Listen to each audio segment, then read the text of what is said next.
Ladies and gentlemen, here in my booth, one of the most important doctors in Turkey, Dr. Ali Otto, Professor of Medicine and Cardiology, Chairman, Department of Cardiology and Memorial Ankara Hospital. Dr. Ali, welcome to our booth, CardioAlex 2015. Thank you very much. How's everything? Everything was very good. The Congress is becoming more and more crowded, as I see over the years. I knew that it's the first day for you. Yes, indeed. I just arrived very early in the morning. So how far you find the organization? Is it different other than last year, bigger? How do you find it? Well, it's becoming more and more attractive scientifically, I would say. Better program and an international update in cardiology. It's very, very good and high level. And also this year, I think that they have different types of new scientific attractions added on, which really make the Congress more attractive for cardiologists and scientifically expanding. As I guess we are competing globally with the other conferences, European-wise, American-wise. What do you think? We can compete? Well, of course, there are many meetings around, and the competition is getting really harder.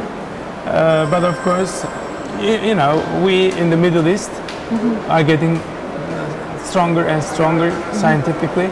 So of course, we can compete. You can say that. Dr. Ali, before we record, you told me that you will present some lectures this year. Tell me about what you are going to present this year, different techniques. Tell me about it. Well, this afternoon I'm gonna give two lectures. One will be on the risk assessment of atrial fibrillation, and second one will be on a new technique and basic mechanisms of atrial fibrillation.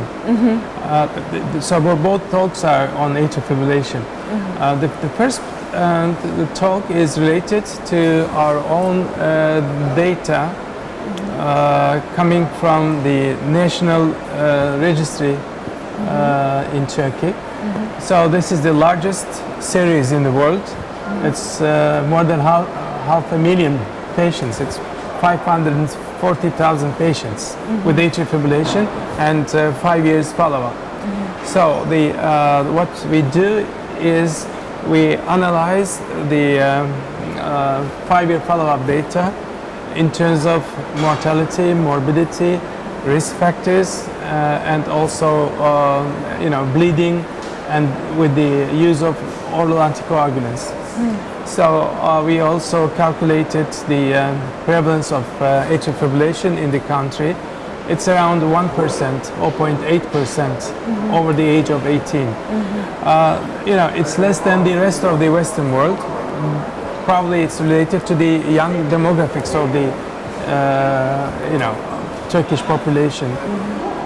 But probably as we get older, we will get the same picture as in the West. Probably it's the same in Egypt as well. It's atrial fibrillation is the most frequent arrhythmia encountered in clinical practice.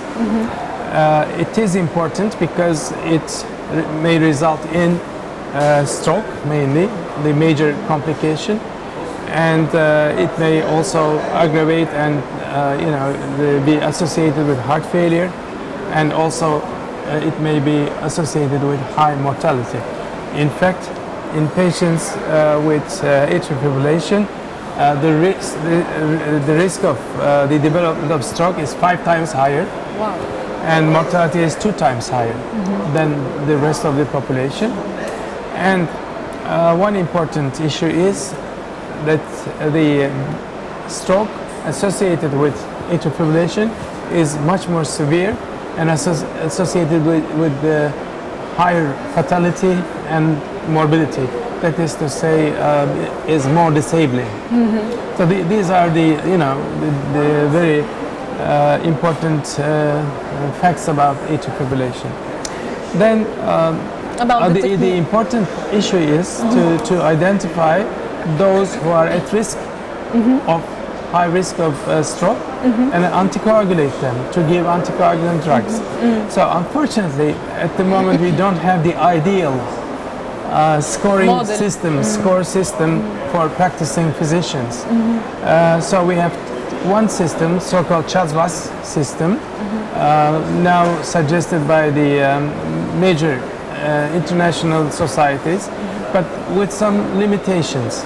So based on our own data set, now we are suggesting a new score system, so-called CHADS-F.